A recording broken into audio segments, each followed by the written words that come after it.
Imagine waking up one morning, looking at your American passport, and realizing it might not be yours to keep anymore. You were born here, or you went through every legal process, swore an oath, and became a citizen of the United States. But now, the government is preparing to take that away from you. This is not a movie. This is not a hypothetical. This is happening right now. The Trump administration is actively preparing to denaturalize hundreds of American citizens, and the legal ground beneath millions of people is beginning to shake. If you think this doesn't affect you, stay with me, because by the end of this video, you'll realize just how close to home this story really is. Welcome back to Global Entry News, your trusted source for the news that matters, the stories that shape the world, and the facts you need to know before anyone else. If you're new here, make sure you hit that subscribe button right now, because every single day we bring you the stories that mainstream media doesn't want to explain, broken down clearly, honestly, and without any bias. Today, we're covering one of the most alarming and historic legal moves that the United States government has made in modern times. The Trump administration is building cases right now to strip American citizenship from hundreds of people across the country. And what makes this story truly extraordinary is not just the scale, but the legal justification being used to do it. So let's get into everything you need to know. What is denaturalization? To understand what's happening, we first need to understand the concept of denaturalization. Denaturalization is the legal process by which the United States government revokes a person's citizenship. Unlike deportation, which removes non-citizens from the country, denaturalization targets people who are already full American citizens, people who have the same legal rights as someone born in America. It is one of the most powerful and devastating legal tools a government can use against its own people. Historically, how rare has this been? Historically, denaturalization has been extremely rare. For most of the 20th century, fewer than a handful of cases were brought forward each year. The government typically pursued it only in the most extreme situations, cases involving former Nazi war criminals who lied about their past, or individuals who had committed serious fraud during the naturalization process.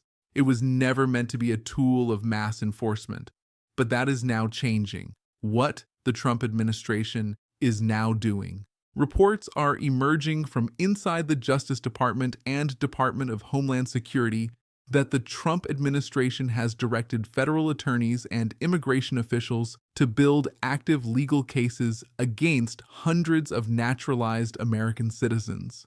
These are not people who just arrived. These are people who have lived in the United States for years, sometimes decades, people who have jobs, families, children, mortgages, and American passports.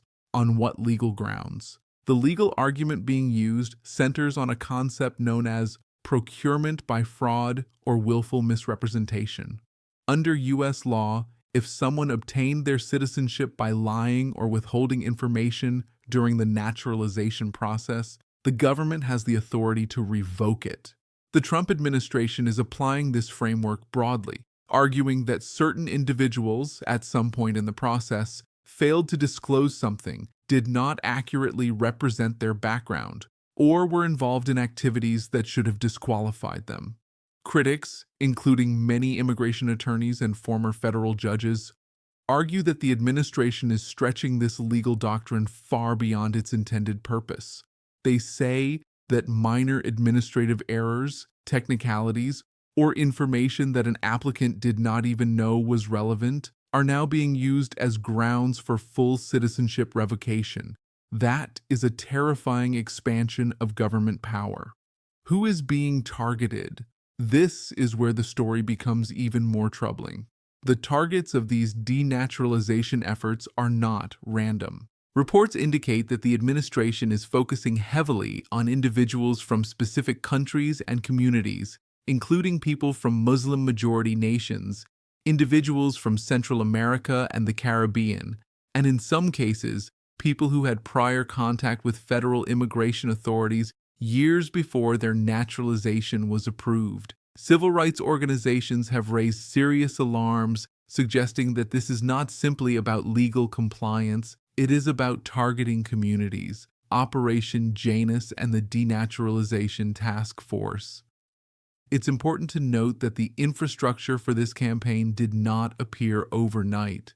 Operation Janus, launched under a previous administration and dramatically accelerated under Trump's first term, was specifically designed to use digitized immigration records to identify naturalized citizens who may have had red flags in their background files. That database and investigative framework is now being weaponized on a scale never seen before.